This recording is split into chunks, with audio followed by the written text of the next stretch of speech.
Welcome everybody.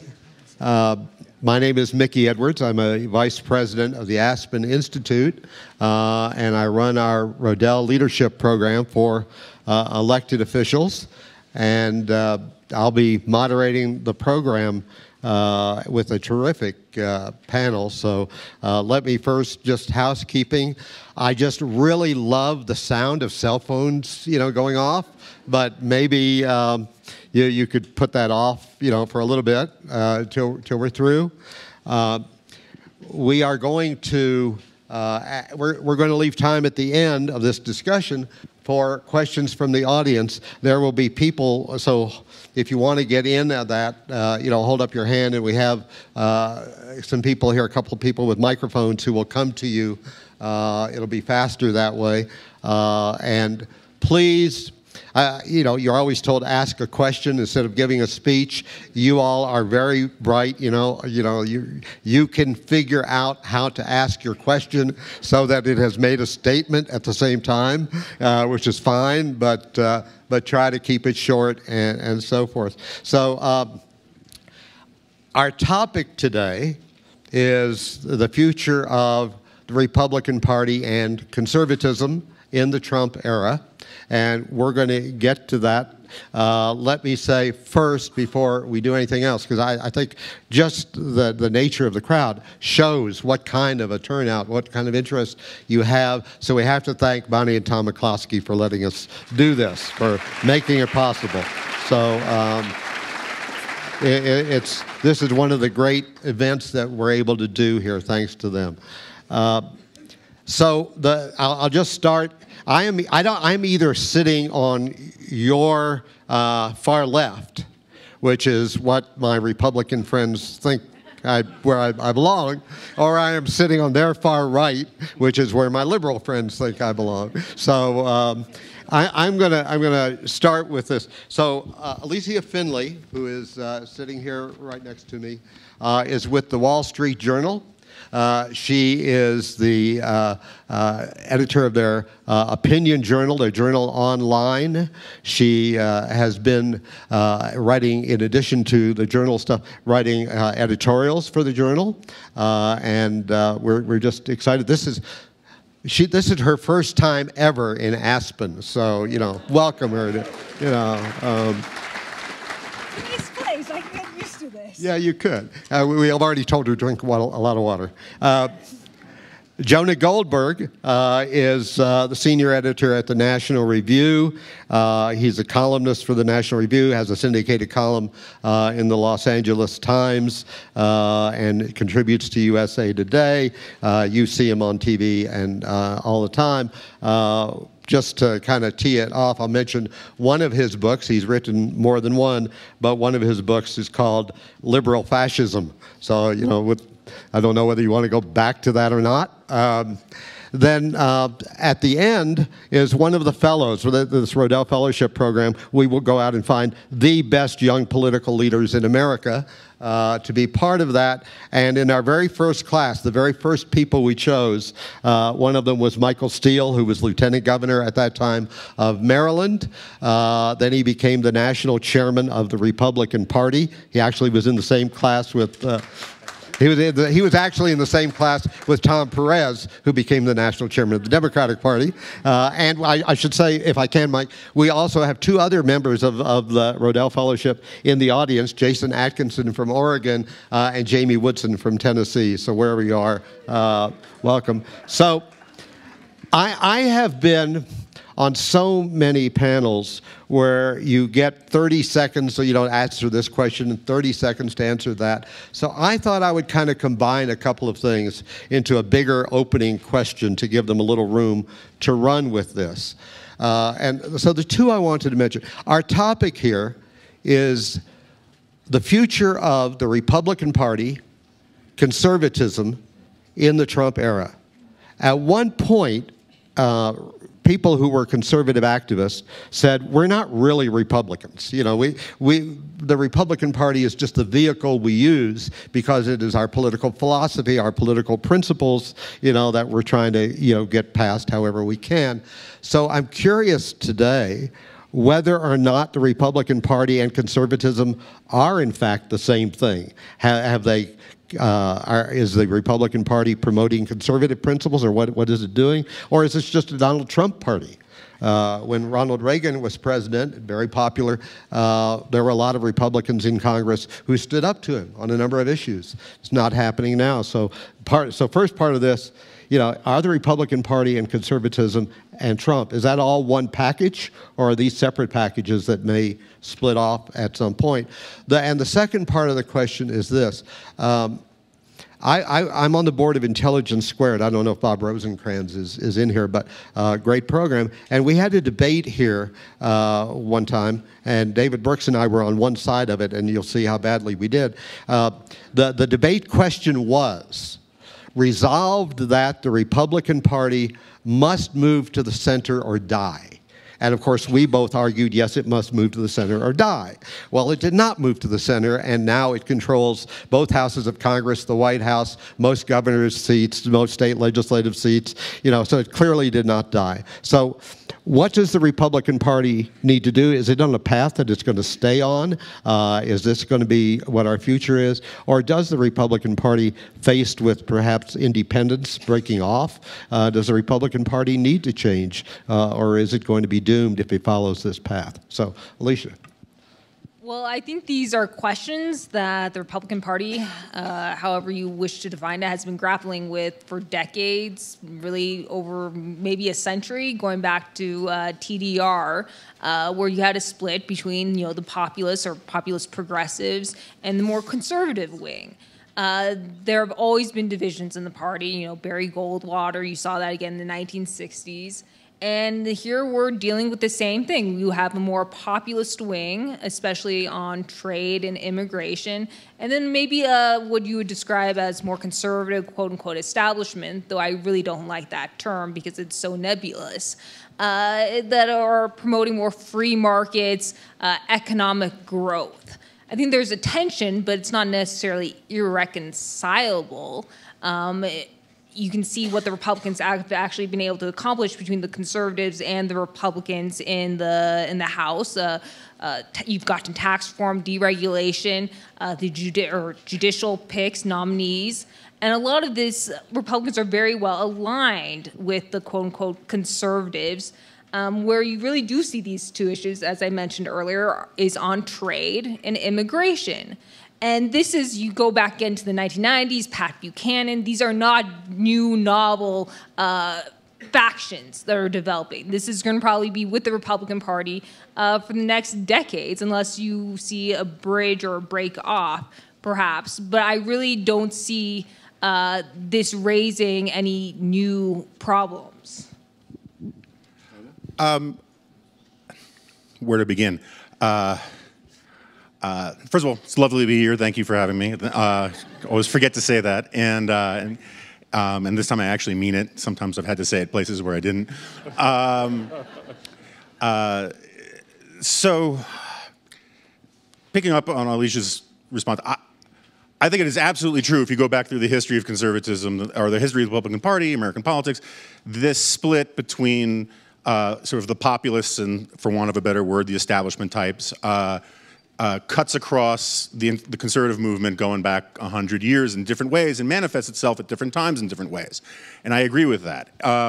Where I guess I'm going to sort of disagree, at least to get the conversation started, is that you know, I personally really don't care that much about the Republican Party. I'm one of these guys who's always saw it as a vehicle. I never took particular pride in calling myself a Republican. I do care about conservatism, and I think when you take conservatism and you strip it of all sorts of prudential questions, all sorts of metaphysical niceties, and you strip it down to the studs, it boils down to just basically two propositions. The idea that ideas matter, right? This idea that comes out of the Enlightenment that says through logic and reason and facts, I can persuade people that my argument is better than somebody else's argument and that evidence matters. And the other thing is that this idea that character matters. And where I think this moment is... Where I think this moment is different from all of these other moments that Alicia's talking about, where we had populists versus, you know, conservatives or whatever you want to call it, is that Donald Trump's version of politics. Donald Trump did not campaign as a conservative. He campaigned on fairly Nietzschean terms about strength and might and winning. He only would concede to conservatism as part of his agenda as a transactional thing. And that is a perfectly legitimate thing for movement conservatives to argue, is that we should have a transactional relationship with the president. He delivers for us on judges or on abortion or whatever you want to, whatever the issues are, and in return we vote for him. The problem with this, and we've seen this manifest itself time and time again, is that because Donald Trump cannot clear either the hurdle of ideas or character, what happens is that we get to this. We get to this point, like, it's funny, there's a Journal of American Greatness that was founded. It was supposed to propagate the ideas associated with Donald Trump, which was a funny echo of the reason why the New Republic was founded in 1914, which was supposed to celebrate the ideas of Teddy Roosevelt. And then, of course, Teddy Roosevelt doesn't win or leaves the scene, and the New Republic switches immediately to support Woodrow Wilson and his progressivism. The problem is with Donald Trump, there is no ideological core to Trumpism. And so the only safe harbor isn't to sort of rally around an idea, it is to rally around a cult of personality and just outsource your faith to him as, you know, our heroic comrade Trump will deliver the greatest wheat harvests we've ever seen east of the Urals, right? And whenever he does something whenever he tweets something or says something or acts like a runaway monkey from a cocaine study, the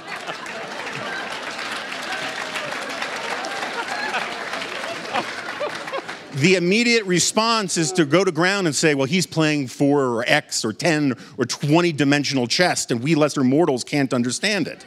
And that is a way to hide from ideas and to hide from character. And the corrupting effect of having to defend Donald Trump's character and his tactics is taking a woeful, baleful toll on the conservative movement and conservative ideas. And it is forcing a lot of Republicans to actually do this cult of personality politics rather than actually defend their positions and make arguments. And I think this is going to do lasting damage. I think we'll get over it, but it's going to do lasting damage, and I'm probably going to be spending the rest of my life trying to clean up all the messes in Aisle Donald.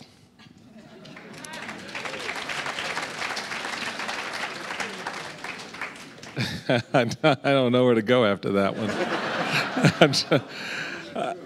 You know, I think it's interesting in listening to both of my colleagues here about this landscape, both its history and the dynamics of it. One of the things that I have been a part of in my time in politics is the actual manifestation of what both of you have just described, from a philosophical perspective as well as a more pragmatic, doctrinaire, policy, ideological perspective. As a county chairman, as a state chairman, and as national chairman, watching how the ground has moved. And one of the things I remember before Donald Trump got into the race in 2015 was having discussions with folks about the unsolved issue problems within the GOP that had really begun to manifest itself since Reagan left office. Since Reagan left, Republicans and conservatives, and I think they are two very distinct animals within the same tent, have been looking for the next Reagan. And they each had their own definition of who and what that person would be. Because the one thing about leadership is it's definitional. All right, it defines not just the moment in time, but to Jonah's point, it defines those things that are really intangible, but you feel it and you know it, like character. And like big ideas. We saw a little bit of that with Barack Obama. You know, the hope and change was was a lot of hope, not so much change. And a lot of people over time reflected that and responded to that. They responded to the hope, but then they got to define the change. Well, leaders define the change in their time. And so without that commanding presence, that commanding leader who would take these disparate pieces of the Republican Party and the conservative movement and bind them together the way Reagan did, what you began to see was a fraying at the edges. So by the time you get through the second term, to the second term of the Bush administration, you had conservatives reeling back on their heels saying enough. We'd been promised Supreme Court justices that would overturn Roe versus Wade. Well, that's not happening. We've got Terry Schiavo, the Terry Schiavo case, where all of a sudden now Republicans are arguing for big government to go and insert itself in a very personal family medical decision regarding the life of a woman who's on life support and usurping her husband's choices in how to deal with a very terrible situation. You had a big government republicanism in terms of the economic policies. So you had all of these things that began to really eat at core conservatives that really still held on to this idea that we would keep government small, we would not spend more than we were taking in, we would not grow the national debt or its deficits. We would adhere to the idea that individual liberties trump anything the government would want to do. Then, of course, that's a mix of both the fiscal and the social conservatives. But the social conservatives wanted to obviously go another step forward and say, look, on these social issues, family values, abortion, marriage, other things, we're still looking for that leader who could bring those disparate pieces together. That didn't happen. And so over time, that base, such as it was described, decided to take matters into its own hands. And we know them affectionately as Tea Party. We know them affectionately today as Trumpers or supporters of Donald Trump. And so that has been really kind of the origins in sort of encapsulating what has been this arc over time, because the leadership have failed to stay connected directly to the people and to occasionally deliver on the promises that it had made. And when it did not, and you have to expect this, I would think, that base would turn on you. Look, you can lie to me once and I'm going, okay, I get it. You can lie to me twice and then I'm going to look at you kind of funny. You continue to lie to me, at some point I'm going to hit you.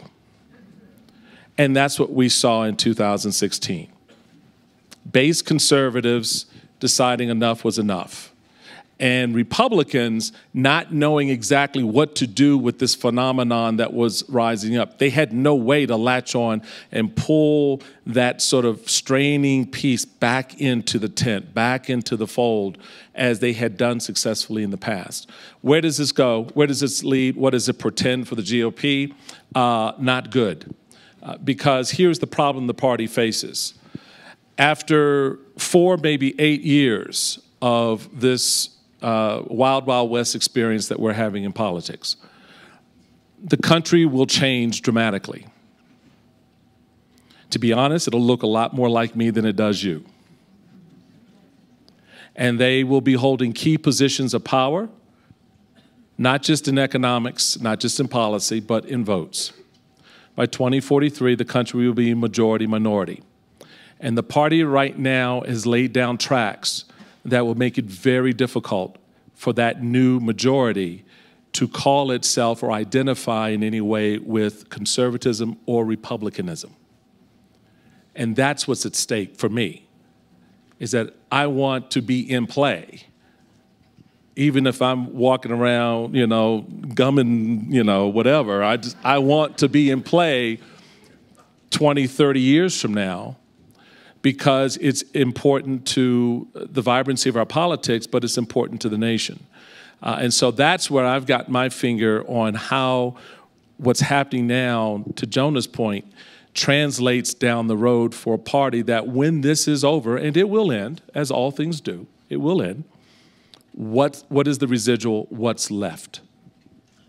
Well, let me pick up on that question of the residual and what's left, because 2 thoughts occur to me in that line. And one is that as we go through this process of Republican policy now in some areas being quite different from what it was earlier, the Congress has basically given up, the leadership in Congress, given up its role as a separate branch of government and, standing against the chief executive. So one question is, whether in fact the Republican Party and I used to say, no, it's just Donald Trump, it's not Republicans.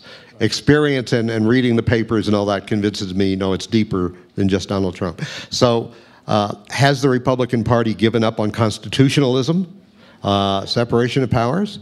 And then the other part that concerns me a lot is, so it's not just policy, it's not just about putting people on the court, it's not just about taxes, but what we have seen in this era, and I would have to say Republicans generally, or at least a lot of Republicans in public life, not just Donald Trump, have supported this or been complicit in it, is we have seen an ugliness that has come out of the American populace. An ugliness in terms of race, in terms of immigration, in terms of a lot of other things. And so I worry not about just the future of the Republican Party, if there's going to be one, but what's the long-term effect on America of what's happening here during this presidency and the acquiescence by the Republicans in Congress and throughout the states, apparently, to what we see?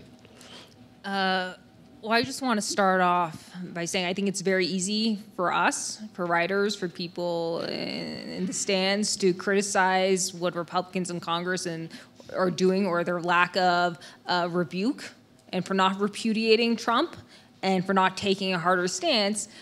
But you also have to realize that Paul Ryan, Kevin McCarthy, Mitch McConnell, if they want to accomplish their goals, there has to be some kind of compromise, some kind of pragmatism. They can't just whack Trump for every single stupid, idiotic thing he says.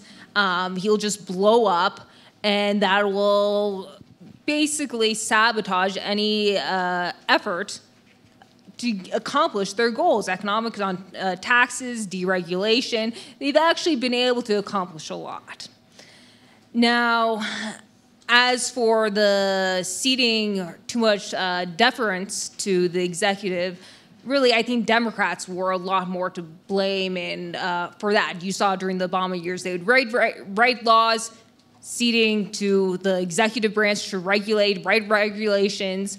This is the whole origin of Chevron deference, that judicial doctrine that gives deference to the regulators on what laws mean. And I think Republicans, if anything, have really pushed back against that. And you saw during the Obama years, the Republicans sued the White House over the cost-sharing reduction subsidies. Basically, the Obama administration appropriated money that Congress had not appropriated for these subsidies. A court ruled that they were illegally appropriated and had to cut them off. Now, I think you also see Republicans on the issue of trade, when this is a little sticky subject, they did non-trade.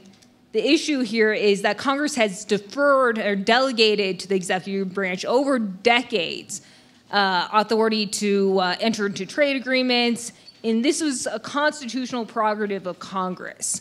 But they've decided basically, God, or rather, protect us from our own interests, because we have parochial interests, and we will and it is therefore necessary to give the executive, who represents the national interest, these authorities. Well, we see now where that has gone with Trump's abuse of the Section 232 authorities on national security. And I think what Congress is now grappling with is, well, how do you push back against this? How do you send a message to Trump? I think they're trying to. You saw Corker proposing a resolution, Senator Corker, saying that we are opposed to these tariffs without inviting Trump to double down, because this is Trump's personality. This is his character. If you rebuke him, he tends to dig in even more. And you have to understand that, being a member of Congress and being a leader of the Republican Party. Yeah, I agree with all that. And I do think part of the premise of the question is, there's a problem with it in this sense. My standard line on Trump is that he's not the author of most of our problems, but he's making most of our problems worse. There's a line from Orwell where he says, "A man may feel himself to be a failure and therefore take to drink and become all the more a failure because he drinks," right? So there's this catalytic thing that's going on. But the problems that we have with constitutionalism, it's a bipartisan problem that dates back, going back 100 years. If you told the founding fathers, you told Hamilton and Madison that Congress would not be a jealous guardian of its constitutional prerogatives, they would have laughed you out of the room. But Congress has basically outsourced almost everything to either the permanent bureaucracy, creating agencies that can actually raise taxes themselves, which is a constitutional hate crime, or shipped it off to judges and courts, which again, the Congress is supposed to be the one declaring wars. We don't have co-equal branches. Article 1 is about the Congress. It's supposed to be supreme. It has power over foreign policy, the big questions. It has power over trade. It has power over taxation. It creates the court system. It writes these things called laws. And what we have in this country, and it's getting worse, not better, is we basically have a legislative branch, and it's a bipartisan problem where these guys want to be a parliament of pundits, where they want to express their outrage and therefore get their slot on Morning Joe or Fox and Friends, and then hector the executive branch to do things they're unwilling to write laws about. And that is a huge structural problem that we have in this country. And while I disagree with some of Mike's analysis about how we got to where we are, I think there was a collective action problem in the primaries. I'm not sure all the Tea Partiers became Trumpers, but the basic point I think is right. But one of the reasons we got to that place is that Congress isn't interested in actually being the responsive branch to the people. And instead, when you outsource this power to the executive branch and the bureaucracy, you naturally create this sense that there are people running your lives who are democratically unaccountable because you are. And the problem for me with the Republicans is not that the Republicans are outrageously and deviantly breaking from their constitutional commitments. My problem with so much of what's going on right now, and not just on the constitutional stuff, but on identity politics, about all of this stuff, is that Republicans are basically saying, well, we couldn't beat them with the Tea Party kind of argument of getting back to basics, so we might as well join them. That was Michael Anton's argument in the Flight 93 election thing, is this idea of a colorblind America is dead. Therefore, we just have to be color conscious too for our team. And I find that repugnant. I don't like identity politics on the left, and I don't like them on the right. And so for me, you know, I was asked on a radio show a couple months ago, I was like, would William F. Buckley recognize today's Republican Party? And the only thing I could come up with was, well, you know, Charlton Heston recognized the Statue of Liberty at the end of Planet of the Apes.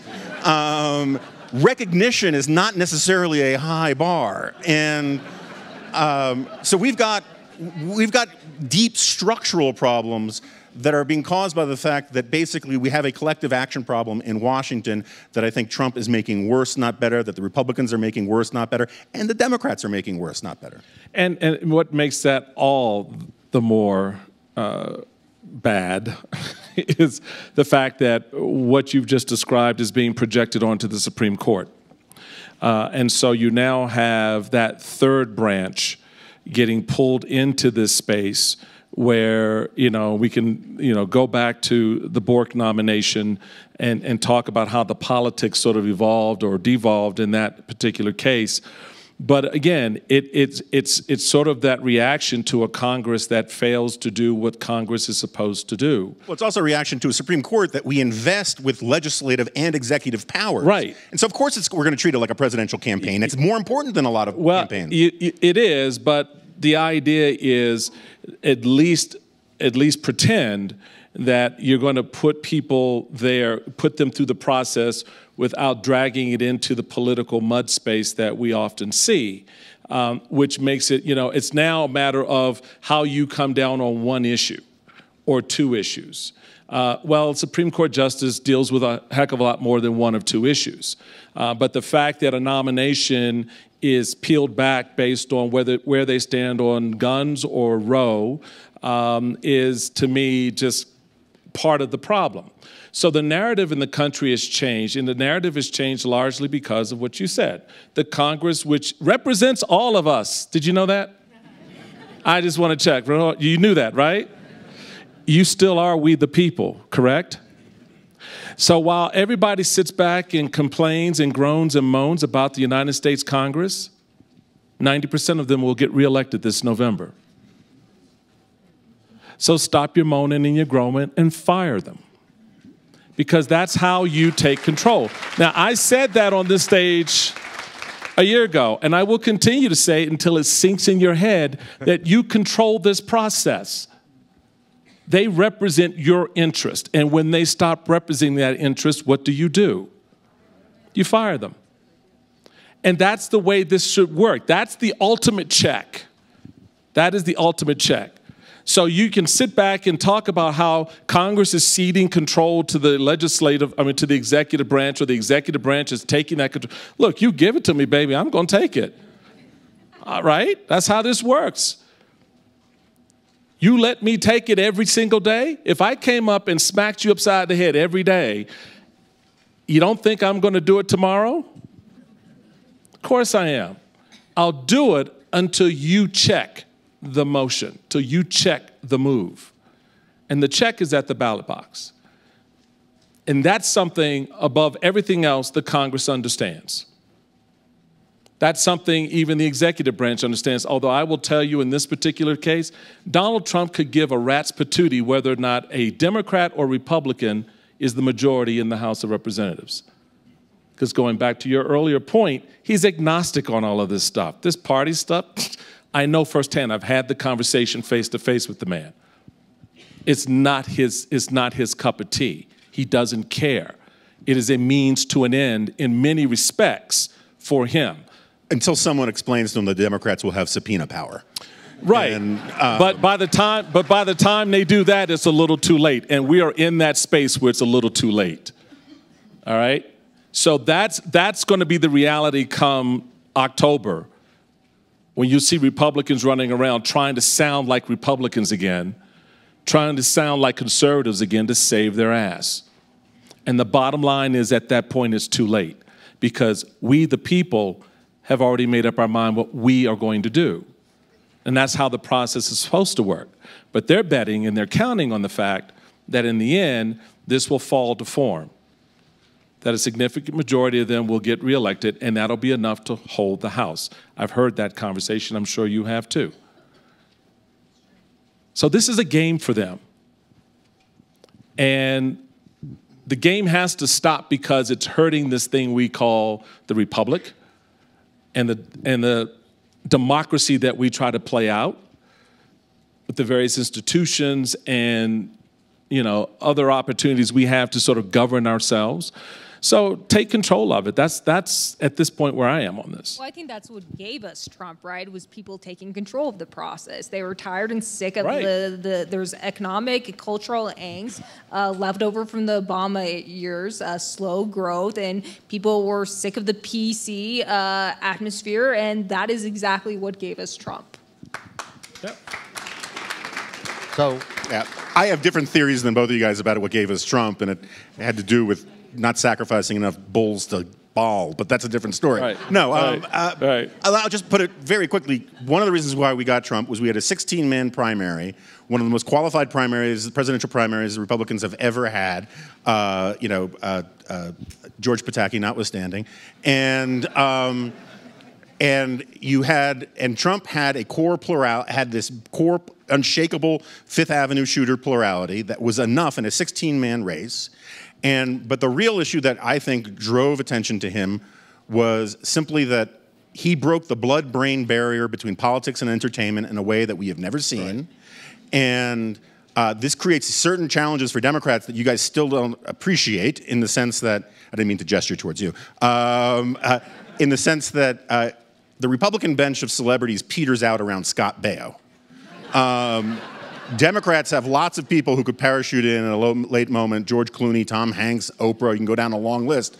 And it's going to create a real challenge for our democracy, where celebrity and fame can buy you more than arguments and experience and ability. And part of it had to do with the fact that because God has a weird sense of humor, he decided that both parties had to elect the one candidate who had a chance of losing to the other one. And one of them had to lose. I think Donald Trump is a legitimate president. He won in the Electoral College, but the simple fact that he, if not for about 79,000 votes in 5 counties, Hillary Clinton would be president, should at least cause Donald Trump and a lot of his biggest supporters to stop talking about how he had this unbelievable mandate from the people and he speaks for all of the people. Under these circumstances, normally, a president like this should be governed, I mean this as an objective and analytical point, should be governing purely by the center to expand his coalition. Right. He's not interested in doing that because his lizard brain is so attracted to praise that he talks about his followers as if they're the only real Americans, and that is really repugnant to me. But I want to go back to. I want to go back to your point about the 16 folks standing on the stage. Donald Trump, when he came down that escalator, had 2% support among GOP members of the Republican Party and conservatives. 2%. So the fact that those other 16 people on that stage could not make their case says a lot about the turmoil that existed within the party. And that turmoil was something that he expertly took advantage of. What I think a lot of people, again, to your point, seem to sort of gloss over, like these voters just came out of nowhere and they were like, oh, Trump. Donald Trump had a relationship with those people for the last 10 to 15 years before he decided to run for president. That was his audience. They were the folks who watched him on The Apprentice. They were the ones who read about him on Page 6. They were the ones who saw his beauty pageants. They got firsthand that flamboyant, aggressive, in-your-face personality. They liked it. What he did was translated his TV viewing audience, his reality TV audience, into voters. And those 16 people standing on the stage who were so expert at voters couldn't even communicate themselves out of an open-ended bag at both ends. And Trump went in, and Trump did base politics here, folks. This was not complicated stuff. Little Marco, right? Not complicated. You know, so this, when you're playing at that level, you got to step back and go, well, what does that say about Trump? Or what does that say about everybody else? And I think it said more about everybody else than it did about Trump. I think it says a lot about both, frankly. It does, but I think in the main, look, 16 people can't convince everybody to gravitate around at least one of them, maybe 2. I mean, that says a lot about the internal struggle, going back to my first point, the internal struggle within the GOP, because there was no clear identifiable messenger to articulate how to pull these disparate pieces together. So will there be a challenger to Trump in the Republican primaries in 2020? There are those who are planting. Yes, I am aware of some particular seed. Well, look, John Kasich obviously wants it. He's laying out the ground to do that. But he went one-on-one with Trump through the Northeast, and he still couldn't beat him. A lot of people don't like his evangelical style of conservatism or Republican preachy. He can come off as very self-righteous, and I think that can turn people off. Yeah, I mean, one of the great myths in American politics is this notion that John Kasich is a hugger. But I think the real structural problem with the primary thing, and it's very interesting if you look at the polling, younger, self-described Republicans and conservatives overwhelmingly want to see Trump challenged in 2020. Older Fox viewing, viewers absolutely want to make him, if not president for life, certainly want to see him run again. And so there's a generational divide on the right. But I think the real reason why Trump, well, if he runs again, and I don't think that's a foregone conclusion, but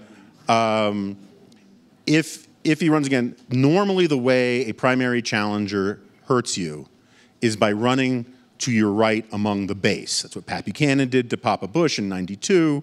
That's essentially what what Ross Perot kind of did, right? And the thing is, you can't get to Trump's populist right. And so to run from the sort of radical, angry center is going to be, might work somehow for the right candidate in some place like New Hampshire. But the idea that, and people forget, the system is completely, one of the reasons why our system is so messed up is people talk about how there's so much partisanship in our country. There's an enormous amount of polarization in our country, but the parties themselves are incredibly weak institutions. They used to be able to filter out people. And so the idea that Donald Trump is going to get someone to inflame the rank and file of the Republican Party and steal the nomination from him, barring some discovery from Mueller or something else, I just think doesn't make a lot of sense. And I certainly don't think that Kasich or even Ben Sasse, who's a friend of mine, I'm a big fan of Ben Sasse's, I don't think those guys have that. I don't think the Republican electorate is there. So it would be an important argument to make, but I think it would be pretty much a suicide mission. So let's turn to the audience, give the audience a chance to get in this. We have, where are the microphones? Okay, so you all find somebody, it's hard to see from up here, yeah. All right, go ahead. Identify yourself first and then ask your question. All right, my name is Marilyn Satin Kushner, no relation. And I wanted to address a question to Michael Steele. You said we have to go to the ballot boxes. I agree with that. I'm very surprised that none of you have talked about Russia. How can we be assured that our ballots and our votes are not going to be hacked by Russia in 2018? That's a very fair question and an important one to ask. The one thing to keep in mind, however, is that when you look at the election process in this country, a lot of people confuse it and think it's something that's run at the federal level. It is not. This is solely a state operation. Every state has a very different system, a very detailed set of security measures and functions and things that they go through. And I'm sure you may recall at various times here in Colorado or wherever you're from, that article in the newspaper that you didn't pay attention to about, whether that they'd have, paper ballots or whether they'd have electronic ballots. Well, those all go to the questions of security. And a lot of states are really focused and have been focused on that point for a long time. I think when you're looking at the Russia probe was not so much about what was happening in individual states, but what was happening to influence the top-line effort across the states, where bots were sending out messages and things like that. So I'm concerned about that. And more than one reason for it is that the administration doesn't seem to be concerned about it because the states are looking for that reinforcement through federal assistance, federal resources, and that's not just money. That's technology and other things that the feds oftentimes have access to that help states put together their voting strategies for the upcoming elections. In many cases, those strategies are on lockdown long before this point in time. And the fact that this now has bubbled up as a potential concern going into November, and the imagery, even though Putin today said that we'll have to think twice about coming, but the imagery of Putin coming here in September or October, weeks before we're having this very important midterm election, reinforces this notion among the states that they want to make sure that they've got everything covered. So this is total state action here, and I really believe in many cases they've got their collective act together in that regard. And there are signs of people rethinking the modern age. So Center for American Progress and other groups are starting to push for getting back to paper ballots, and that's a movement that's gaining some steam. So who's got the mic? Okay. Can you stand up and The name is Jim Swiggett. I'm a resident of Arizona, old codger, watching the things going on. The discussion is very interesting about philosophy, politics, the interaction of personalities, and so on, I fail to see any serious discussion regarding where we are heading as a nation economically with regard to the debt structure that we have and the debt structure in the developed world. And what I wonder is whether you folks have any idea about the impact of a negative, seriously negative problem coming about as a result of the way that we're managing the finances of our country. Yeah. Wall Street Journal, Wall Street. I think that's obviously a very serious issue when you have over $1 trillion deficits, and I think they just revised the projection for this year upward, partly because you had that agreement between Democrats and Republicans. We're going to spend more money on guns, or Republicans are going to spend more money on guns, and Democrats get more for butter, basically defense and discretionary spending. But what's fundamentally necessary is to tackle the entitlement spending, which Medicare, Social Security, Medicaid constitute about 2/3 of the budget. And they're going to be increasing and crowding out other priorities. Interest rates are rising. I think Obama definitely benefited from the quantitative easing and the low interest rate environments, and that's going to be a huge issue for Trump as the interest rates rise and they try to unravel the bond buying program. And that's going to also put pressure on the debt and deficit, and that's going to be a very delicate dance for the Federal Reserve. But economically, I don't think the country, I think they're projecting we'll have second quarter growth numbers out on Friday, but I think they're projecting around 5 or 6% GDP growth, which you haven't had for almost a decade. And we had the first quarter was around 2%, but in previous years, the first quarter has typically been a little slow. And I think this has really been a result of the tax reform and deregulation. What's really important is being able to sustain that. So the one thing where I think Republicans and Democrats, I think it's going to require a Democratic president actually, is to take on the entitlement spending for people, my age, rolling back or reducing benefits. I don't think a Republican president is going to be able to do that, command the political capital to get that done. Yeah, I agree with all that. And I think that, Herb Stein, Nixon's chairman of Council of Economic Advisors and an economist at the American Enterprise Institute, he coined the phrase called Stein's Law, which is that anything which cannot go on forever must eventually stop. And so far, it seems to be an iron law. And so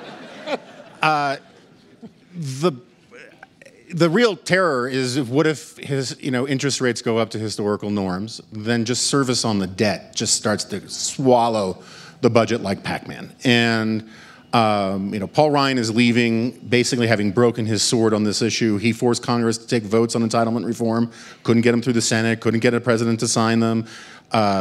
Republican and Democratic presidents alike have not been able to get a bipartisan solution to this, and there are many bipartisan solutions out there. I'm sure they're littering the floor of the Aspen Institute here.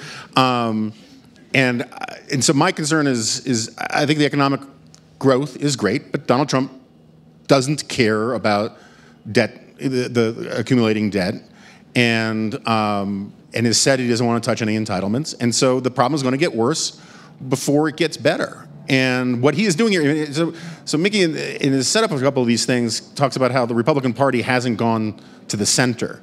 And I agree, rhetorically, it absolutely hasn't. And on some policies that I like, it hasn't. But in other ways, it has. The Donald Trump has the right-wing version of Barack Obama's economic policies about picking winners and losers. The Obama administration liked green technology and solar panels, and Donald Trump likes steel and coal companies. But it's still contrary to what conservatives always said, which is the government shouldn't be picking winners and losers. It's this idea that has sort of been central to the democratic understanding of itself for a very long time, which is that someone smart enough and willful enough can simply guide the economy through his sort of, Solomonic wisdom. And that has been a central deceit and conceit of Democratic presidents for a very long time. And now the Republicans are just throwing in and doing the same sort of thing in an admittedly kind of ugly, silly way. But there are a lot of these things about not touching entitlements. Republicans are basically surrendering a fight that they've been trying to have for 15 years about actually doing something about this debt stuff. So, let me just say quickly, when I was in Congress, we were talking back then about countervailing tariffs regarding the Japanese primarily and trying to push back. But we always kept in the backs of our minds, what happened when we passed the Smoot-Hawley tariffs. And so part of the effect is going to be, the damage that could be done to the economy from this tariff war that is being launched, which will have a very serious effect possibly. So just real quick on that, what I love about this conversation is it's up here. We're talking debts and deficits and tariffs, but we live here. We pay bills down here. And the fact of the matter... Aspen's pretty up here. Well, but Aspen still pays bills. And you're going to get a bill this November, in September, October, November, that's going to, if you're benefiting from tax cuts, probably will eat into that. If you're benefiting from this 5% GDP, it's going to eat into that.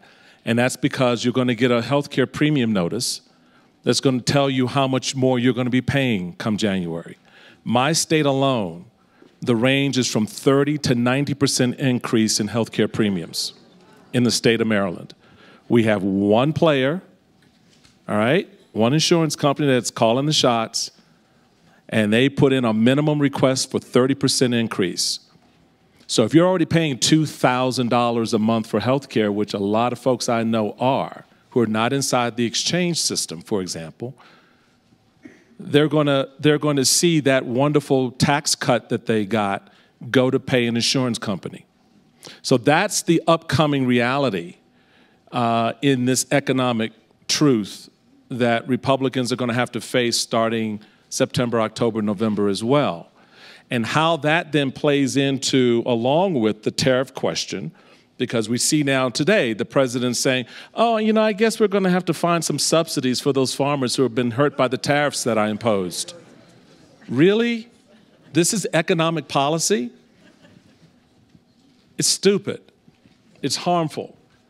And if these farmers and other industries were so negatively impacted by what China and Japan and Europe were doing to us economically, then why were they not getting more subsidies? Why weren't they getting subsidies at all? So I think we need to be honest about what we're doing here in terms of we want to grow, we want to expand the economy, we want the core engine to be about entrepreneurs, the risk takers, but we can't take that risk away from them and saddle them down with future debt and future costs at the kitchen table, because that impacts who they hire, who gets fired. So there's a lot more to this than just talking about the great numbers of GDP. I love it. I'm there. But I also know what my insurance bill is going to be come January as someone who's already paying a hell of a lot of money for insurance. So we're going to take one more question back here, and then I'm going to give each of you a chance to, make final comments addressing the question about, where the Republican Party and conservatism go from here, if anywhere. Yes. Sue Helm from Aspen. Mr. Steele says that 90% of Congress will be reelected in November. What can we, the people, do to help overcome the gerrymandering issue? Well, let me quickly say something. So I think it is true that, most members get reelected. It's more have tough primary challenges this time. But remember, gerrymandering is not the answer to everything. There's a real pushback. There's just a story in the paper today about states that are taking it on themselves to have independent redistricting commissions. But remember, the Senate is not affected at all. gerrymandering does not touch the Senate. So back to, I'll tell you, when I was in the House, I mean, I was very much aware, that it was the voters, and if they showed up at the polls, then I was either going to win or lose based on how much they liked me. And one of the problems that has been leading us to this point, gerrymandering is a problem, money is a problem, all that stuff, but people who have a right to vote and not going to vote are a bigger problem. So, I think that's the perfect response to that. The other thing to keep in mind with gerrymandering is that you're looking at the congressional district, but that's drawn by a state legislature and a governor. So if the state legislature is, controlled by Democrats, they're going to draw the lines for Democrats. If it's controlled by Republicans, they're going to draw the line for Republicans, which is why more and more states now are moving towards these sort of civilian commissions to sort of take that level of politics out of it. But we'll see how that plays itself out. It'll be interesting to see how legislatures turn around this November, if they do at all. 14 states, including Ohio, another Rodell fellow, John Huston, led that fight. Yep. So they've now gone to that too. So let's give all of you a chance to kind of wrap it up. I get these little signs that say, it says really neatly, shut up. So, why don't we start? We'll give you the last word. So, Mike, let's start with you and come back this way. Okay. Look, we're living in some very interesting times as a country. Certainly, a lot of us conservatives and Republicans within the party are, and I really think Jonah really put his finger on a core principle, and that is answering the question who we are. And that's tied into what we value, what we believe, and how we make that case to the American people. My concern has been for a while now that we stop making that case. We found politics was the salve that soothed all the pains and anguishes that we had, and we didn't have to do the heavy work of actually going out and winning the vote. So we rely on systems like gerrymandering. We rely on systems like stoking your fears and stoking your concerns here and there, aligning ourselves or allowing others to align with us who are an anathema to everything we value and stand for, whether it's white nationalism, sort of a sideways glance towards the KKK, and all that crazy nonsense. I call myself a Lincoln Republican for a reason, because at the end of the day, it's about the founding principle on which this party was founded, and that is we the people, the individual rights and liberties we have under our Constitution. That's never abridged and should never be abridged. And that's the fight for me that goes beyond party. And I like the partisan fight, don't get me wrong. I'll throw down with a Democrat any day of the week. But at the end of the day, when we get up, we have to get up together as Americans. And we've stopped doing that.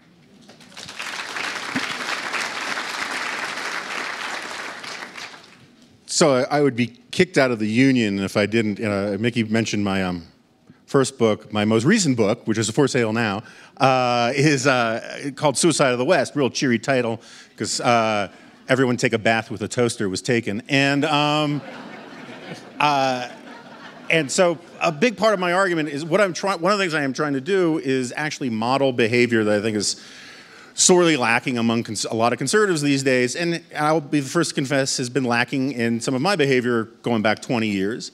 And I'm actually just trying to make arguments, and I'm trying to work on open, honest, science-based. The first sentence in the book is there is no God in this book, because what I'm trying to do is actually appeal to people. It's not that I'm an atheist, but what I'm trying to do is make appeals to reason and fact and science for making a certain case. And that case is, we are, despite all of our problems and all of our fighting, we are luckier than any human beings who have come before us to be alive in this country at this moment. And I can take you through the math, but for 250,000 years, the average human being everywhere in the world lived on no more than $3 a day. And then once and only once did that change. And it happened in England. It spread to the rest of Europe, came to the United States, and for the first time, over the course of just 6 or 7 lifetimes, billions of people have been lifted out of poverty. And it's because of these ideas that Michael refers to, this idea that our rights come from God, not from government. We are citizens, not subjects. The fruits of our labors belong to us. That the government works for us, we don't work for it. And that innovation and hard work should be rewarded. And we don't teach very much of that anymore. Instead, what holds a nation together, what holds a society together, is a certain sense of gratitude. We don't teach gratitude in this country. We teach the opposite of gratitude on the left and the right. And the opposite of gratitude is entitlement, is resentment. And this is what I'm getting at when I say that Donald Trump isn't the cause of these problems. He is the end result of problems that are way upstream of Washington. We live in a time now where bigotry, they do these tests at Yale, it's amazing. Bigotry on racial grounds, they do these, these experiments. There's some, obviously, right, in some of these experiments. Nothing compared to the bigotry that Democrats have for Republicans and Republicans have for Democrats. In terms of looking at resumes from people. If it says, oh, you work for the College Democrats, a Republican, no, right? We now see partisan affiliation as more important and more indicative of behavior and attitudes than religion, race, or gender. That's insane, right? My favorite New Yorker cartoon, my wife got it blown up for me and framed as a present, has two dogs sitting at a bar in New York, or I assume it's New York, drinking martinis, and one dog says to the other dog, it's not good enough that dogs succeed. Cats must also fail. And that is the nature of our politics right now, is that anything is worthwhile to do so long as it makes our political opponents sad. And, because their tears are delicious. And this is not necessarily as bad as it's going to get so long as the country is bought into this stuff. And we need to figure out a way to teach people to be grateful for the country that we live in. We can argue about, the size of government and how to deal with healthcare and all these kinds of things. But this system, this basic idea, this Lockean idea, is what has pulled humanity out of the muck, which is our natural environment. And we should have a little more humility about trying to preserve it and gratitude for it, because it's the only game in town.